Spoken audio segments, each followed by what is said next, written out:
बोलो जयकारा बोल मेरे श्री गुरु महाराज की जय। सभी गुरुमुख प्रेमियों से सप्रेम जय सच्चिदानंद।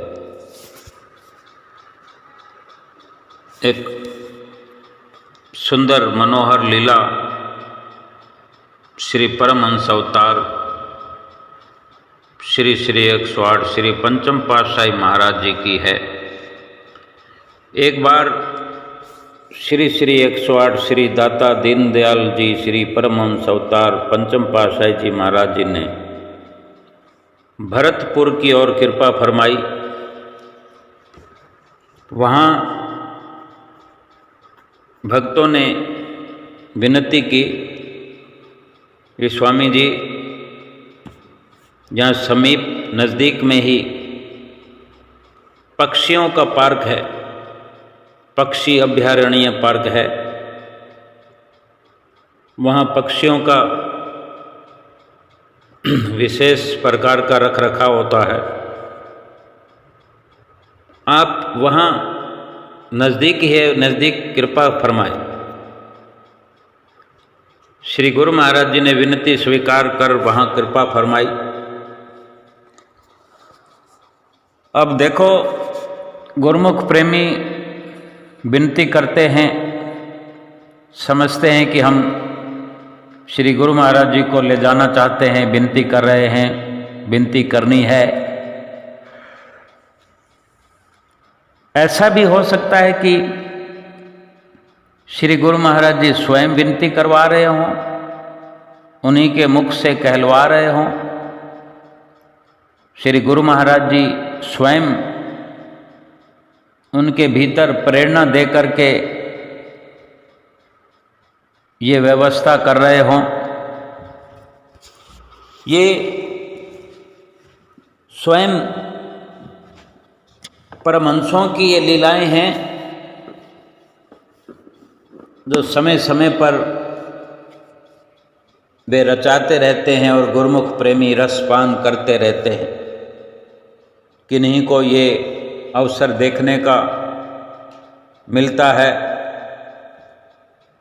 किन्हीं को सुनने का मिलता है। दोनों ही अवसर बड़े सुनहरी हैं, जिनकी चित्तवृत्तियाँ लग जाएं।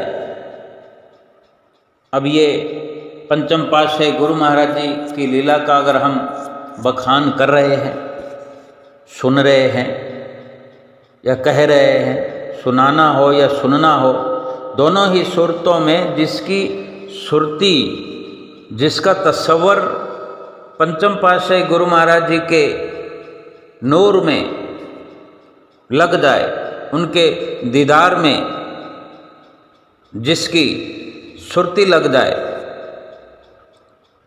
लाभ तो तभी प्राप्त होगा कि अगर कोई खो जाए,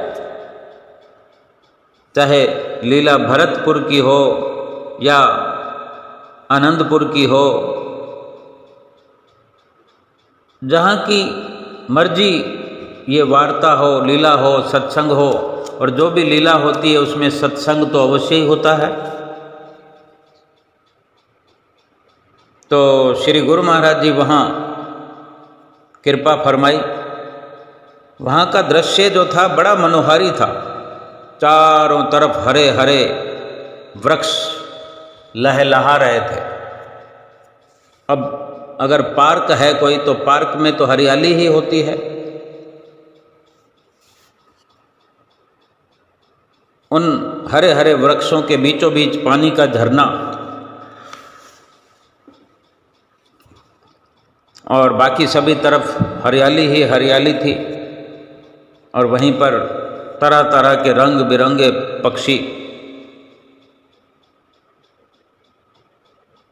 तो भक्तों ने फरमाया, भक्तों ने विनती की कि स्वामी जी, ये पक्षी दूर दूर के देशों से आते हैं। जब बाहर का मौसम बहुत गर्म होता है दूसरे देशों में, अब ये जलवायु है जो कहीं ठंडक होती है, कहीं गर्मी होती है, तो जहाँ दूसरे देशों में कुछ तापमान होता है, गर्मी होती है, तो ये पक्षी फिर दूसरे देशों में, जैसे कि यहाँ ठंडक होती है तो यहाँ चले आते हैं, और जब यहाँ गर्मी शुरू होने लगती है तो फिर ये अपने देश में लौट जाते हैं।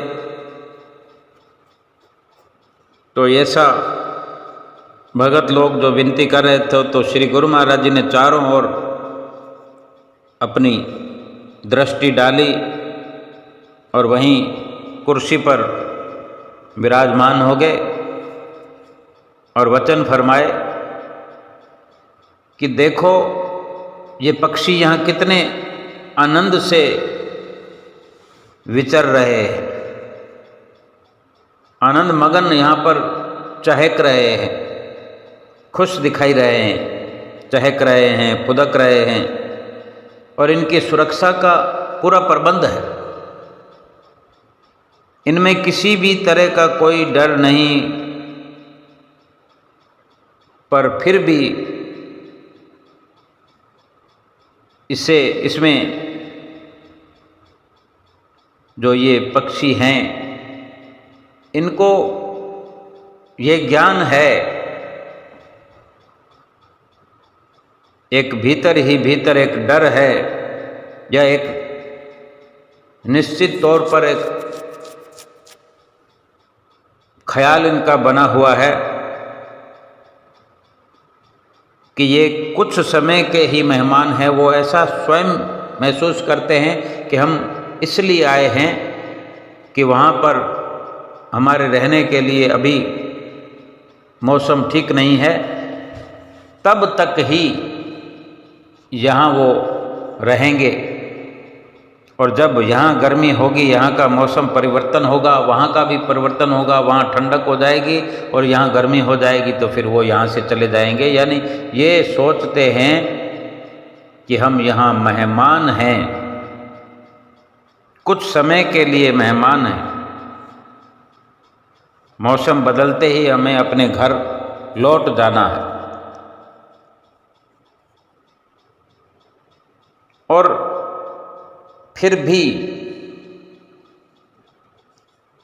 वो खुद को इन अस्थायी चीज़ों से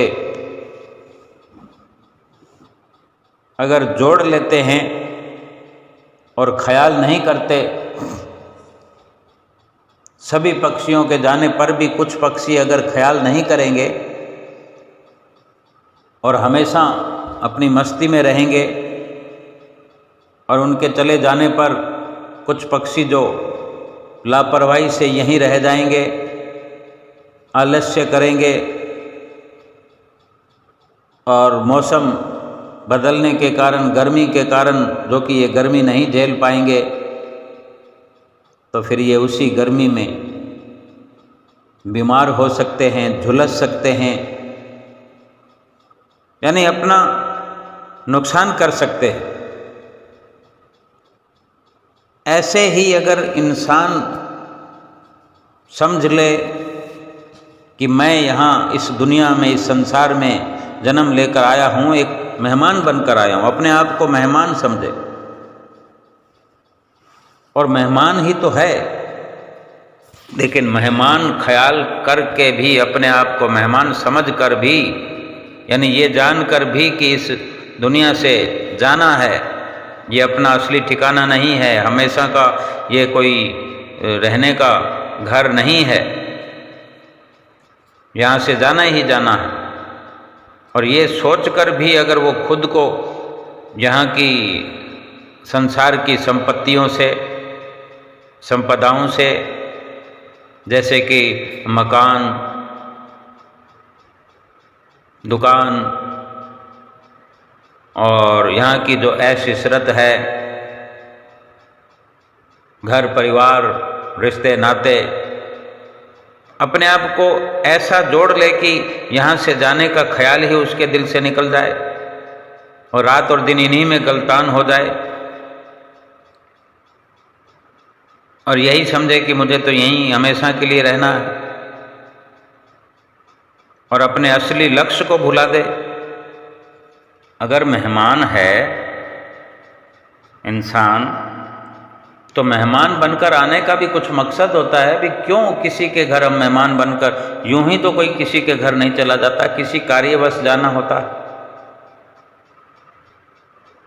या ऐसा भी होता है किसी शहर में हम किसी काम से जाते हैं तो वहाँ हमारे कोई मिलने मिलाने वाले होते हैं, रिश्तेदार संबंधी होते हैं, तो वहाँ जाकर रुक जाते हैं और हमें ये मालूम होता है कि हम किसी फलां कारज कोई काम करने के लिए आए थे, तो फिर आपसे मिलने के लिए आ गए, एक रात को यहाँ रुकेंगे या 4-6 घंटे रुकेंगे। तो ये एक निश्चित हो गया कि हम किसी काम से आए थे। वो घर वाले तो हमें मेहमान ही समझेंगे, ना तो वो हमें हमेशा के लिए बिठाएंगे और ना ही हमें वहाँ पर खुद हमेशा के लिए बैठना है। वहाँ की व्यवस्था हमें अच्छी लगी हो, हमारे घर में एसी ना हो और वहाँ एसी लगा हुआ हो, तो एसी की ठंडी हवा लेते हुए क्या हम आलसी हो जाएंगे, वहीं पड़े रहेंगे, अपने मकसद को भूल जाएंगे, या अपने घर आने का हम ख्याल दिल से निकाल देंगे। ना तो कोई रखने वाला है वहाँ और ना ही हमें रहना चाहिए। अपने लक्ष्य को याद करके, अपने लक्ष्य को पूरा करके, अपने काम को पूरा करके वहाँ 2-4-6 घंटे जितना भी मेहमान नवाजी का हमारा दायरा बनता है, जितनी ज़रूरत बनती है, हंसी खुशी बड़े अच्छे से कार्य को निपटा करके हमें अपने घर वापस लौटना चाहिए। अगर इंसान भी इसी प्रकार जो अपने लक्ष्य को यहाँ पर लेकर आया, श्री गुरु महाराज जी ने हमेशा हमारी ही कही हुई, हमारी हुई सोची विचारी हुई बातों पर ही हमें हमेशा प्रवचन सुनाए हैं, सच्चाई से अवगत कराया है, सच का आईना दिखाया है। जब सौभाग्यवर्ष संतों की शरण प्राप्त होती है और उनके पावन सत्संग सुनने का सौभाग्य प्राप्त होता है, तो इंसान को उसे तभी जीवन के असली लक्ष्य का पता चलता है, ज्ञान होता है, और उनके वचनों पर चलकर ही वो अपने आप को भाग्यशाली बना सकता है। और वो असल में नाम रूपी शब्द की कमाई करके भवसागर से पार हो सकता है, पार हो जाता है। इसलिए संतों की शरण और संत महापुरुषों के सत्संग से इस जीव को सदा जुड़े रहना चाहिए, ताकि जब भी अज्ञातवास वे इस मोह माया रूपी संसार में मोह माया रूपी संसार में अपने मार्ग से विचलित हो, तो सत्पुरुष उसकी बाँह पकड़कर उसे सही दिशा की ओर मोड़ दे। अगर हमारा संपर्क संतों महापुरुषों से होगा तभी तो वो हमारा ख्याल रखेंगे। अगर हम समय समय पर उनके चरणों में हाजिरी लगाएंगे, समय समय पर उनके वचनों की पालना करेंगे, फिर भी गुमराह होने का डर तो लगा ही रहता है, क्योंकि हम नादान हैं, नादानियाँ तो कर ही बैठते हैं, गलती हो ही जाती है। लेकिन अगर सद्गुरु जो हैं, सब करने कराने वाले हैं, उनकी दिव्य दृष्टि से कभी हम ओझल नहीं हो सकते। हम उनकी हमेशा निगाह में रहेंगे, निगाह में रहते हैं। अगर हमें उन पर विश्वास है, उनकी हाजिरी में हम पहुंचा करते हैं, उनके वचनों पर चलने की कोशिश करते हैं, तो एक हार्दिक संबंध हमारा पक्का हो जाता है। और इसी के चलते संसार में कभी कभी जब हम भूल जाते हैं, भटक जाते हैं, तो सतगुरु किसी न किसी प्रकार से कोई ऐसा अवसर बनाकर, किसी न किसी जरिए से हमें मोड़ करके अपनी ओर ले आते हैं। जब तक सतगुरु की शरण हासिल नहीं होती, इस दुनिया में जीव जो है सुरक्षित नहीं है। काल और माया का चारों ओर बोलबाला है। काल और माया से बचाने वाला सतगुरु का बख्शा हुआ नाम और सतगुरु की कृपा भरी नज़र, सतगुरु का आशीर्वाद जरूरी है। हर जीव के लिए जरूरी है, हर इंसान के लिए जरूरी है। जो भी इस दुनिया में जन्म लेता है, सभी के लिए सतगुरु की शरण हासिल करना जरूरी है। और सतगुरु ही हैं जो हमारी बाँह पकड़कर भव सागर से पार कराने वाले हैं, और दूसरा कोई तरीका नहीं है। श्री गुरु महाराज जी, हमारे पंचम पातशाही जी, अपने समय में एक जगह से दूसरी जगह जा कर के कितनी ही रूहों को जगाते रहे, मोह माया से जगाकर भक्ति पथ दर्शाते रहे, भक्ति में लगाते रहे, भक्ति से झोलियां भरते रहे। ये हमारा स्वर्णिम सौभाग्य तब भी था और आज भी है, क्योंकि हम श्री परमहंसों की छत्र छाया में जुड़े हुए हैं, लगे हुए हैं। सभी गुरुमुख प्रेमी स्वयं हम विचार कर सकते हैं कि हमें कोई और ओट आसरा दुनियावी अगर हो या है, तो कहीं किसी प्रकार से हम निश्चिंत हैं कि हम भवसागर से पार हो जाएंगे, या हमारा लोक परलोक सुहेला हो जाएगा, हमारी आत्मा निहाल हो जाएगी, आत्मा का कल्याण हो जाएगा। है कोई और ओट आसरा ऐसा? ओट आसरे तो हमने बना रखे होंगे, बेशक एक नहीं कई सहारे बना रखे हों, लेकिन कोई सहारा ऐसा है जो हमें इस भव सागर से पार कर सके, माया की दलदल से निकाल सके। लेकिन सतगुरु ऐसा सच्चा सहारा है हमारे जीवन में, जो मोह और माया की दलदल से निकालने वाले हैं, भक्ति की सच्ची राह दिखाने वाले हैं, सच्ची राह पर चलाने वाले हैं, भक्ति से झोलियां भरने वाले हैं। और जब जरूरत होगी, जब भी जरूरत पड़ेगी, बिना बुलाए ही सतगुरु हमारे, जो कि अंग संग ही हैं, हमारी मदद किया करेंगे, हमारे दुखों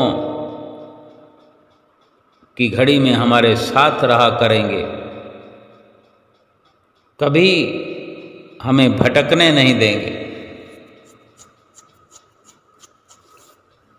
हमारे जीवन में हमारा विश्वास ही, हमारी सोच ही हमारे लिए इस जीवन का लाभ और हानि निश्चित करती है। हमारी सोच कैसी है, हमारा नज़रिया कैसा है। हमारी सोच अगर भक्ति वाली है, सत्संग वाली है, तो ये हमारे लिए लाभ की बात है। जीवन हमारा लाभ की ओर चल रहा है, चलता रहेगा। और अगर और दूसरे सहारे संसार में हमने बना रखे हैं, कोई अपने कुटुंब को सहारा मानता है, कोई मित्रों को सहारा मानता है, कोई धन पदार्थ को सहारा मानता है। कहते हैं ना कि धन हो, रुपया पैसा हो तो सब कुछ हो सकता है। रुपया पैसा होना चाहिए। जिनकी ऐसी सोच होती है वो रुपये पैसे को ही तवज्जो देते हैं। अगर भागों से गनीमत अवसर उनको मिला हुआ है कि रुपए की बहुत अच्छी व्यवस्था है, धन संपदा से भरपूर है, तो ये तो प्रारब्ध की बात है कि अगर प्रारब्ध अच्छा है, धन धान्य से भरपूर है, फिर उसी में लिप्त होकर के अपने असल मकसद को छोड़ देना, तो फिर आगे का भी तो प्रारब्ध इन्हीं कर्मों से तय होगा। अगर पहले का हमारा प्रारब्ध अच्छा है, बहुत सारी सुविधाएं हैं, वो सब किए हुए कर्मों का नतीजा है। और आज ये मनुष्य जीवन की जो घड़ियां हैं, इस मनुष्य जीवन की घड़ियों को प्राप्त करके जो प्रारब्ध में धन धान्य भरपूर है, उन्हीं पर हर वक्त अपने आप को मिटा करके,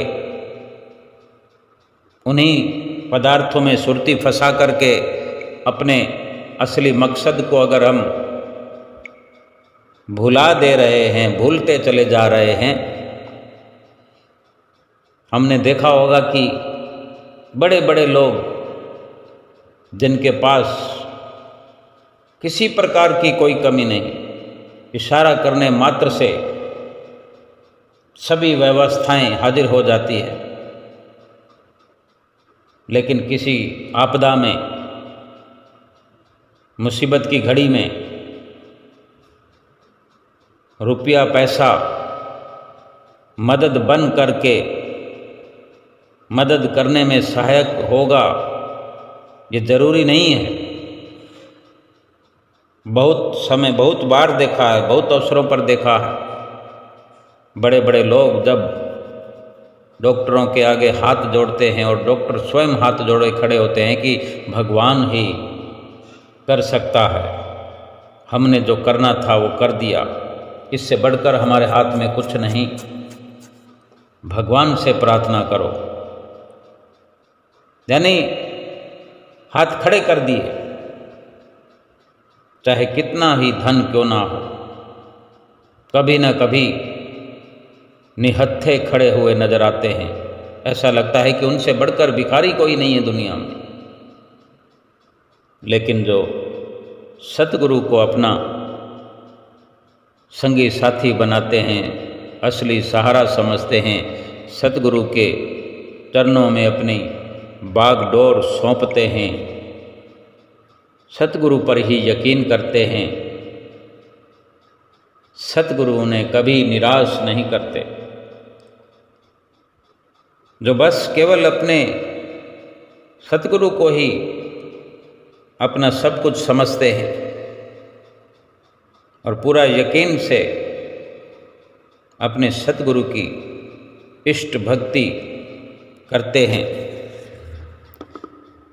अपने सतगुरु को ही अपनी जिंद और जान हवाले किए रहते हैं, तो सतगुरु भी अपने ऐसे अनन्य प्रेमियों की, सेवकों की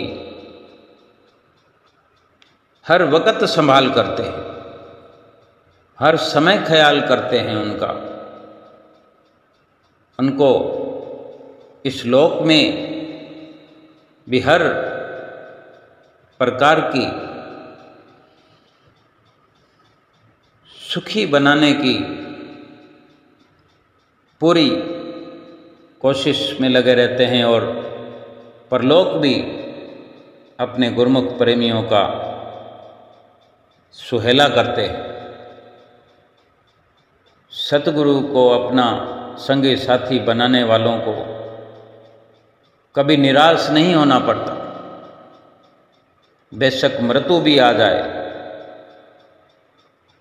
तो भगवान के भक्त, सतगुरु के प्रेमी विचलित नहीं होते, क्योंकि वो पहले से ही मृत्यु को जीत चुके हैं, मृत्यु पर विजय प्राप्त कर चुके हैं। वो मृत्यु से भी कभी हारते नहीं, डरते नहीं। अपने सतगुरु को अपने अंग संग महसूस करते हुए, अपने साथ में खड़ा पा करके, अपने सतगुरु के दीदार को अपने मस्तक के बीच में प्राप्त करते हुए ढेरों ढेर आशीर्वाद प्राप्त करते रहते हैं।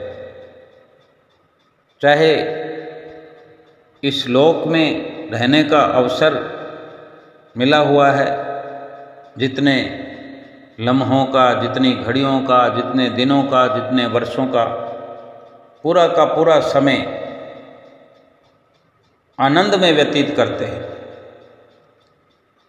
और आत्मा जो कल्याण के रास्ते पर चलते हुए हर वक्त परमपिता परमेश्वर के नज़दीक पहुंचती रहती है, ये अवसर भी पा करके कि परलोक संवरता हुआ गुरुमुख प्रेमी अपने इसी जीवन में देखते हैं।